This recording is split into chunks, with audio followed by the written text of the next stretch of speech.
ভাদ্র মাসের অষ্টমী তিথিতে শ্রীকৃষ্ণ এই ধরাধামে মানুষরূপে জন্মগ্রহণ করেছিলেন।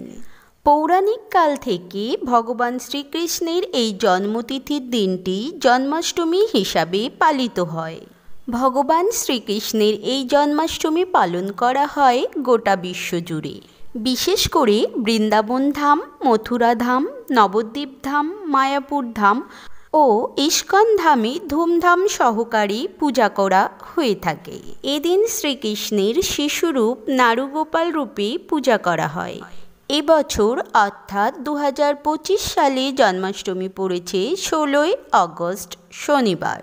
জন্মাষ্টমী তিথি শুরু হচ্ছে 15ই আগস্ট শুক্রবার রাত্রি 1:17 থেকে এবং সমাপ্তি হচ্ছে 16ই আগস্ট শনিবার রাত্রি 10:49 মধ্যে।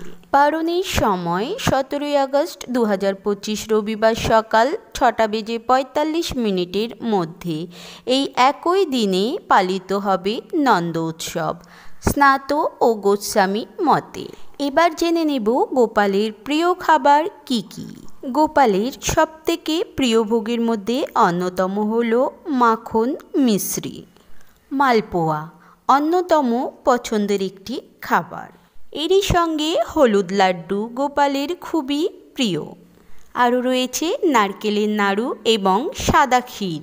এছাড়াও 56 রকমের বিভিন্ন ধরনের খাবার গোপালকে নিবেদন করা হয়, যা 56 ভোগ নামে পরিচিত। এইসব খাবার ছাড়াও গোপালকে মৌসুমী বিভিন্ন ধরনের ফল নিবেদন করা হয়। মনে রাখবেন, শ্রীকৃষ্ণের প্রতিটি ভোগেই অবশ্যই তুলসী পাতা নিবেদন করতে হবে।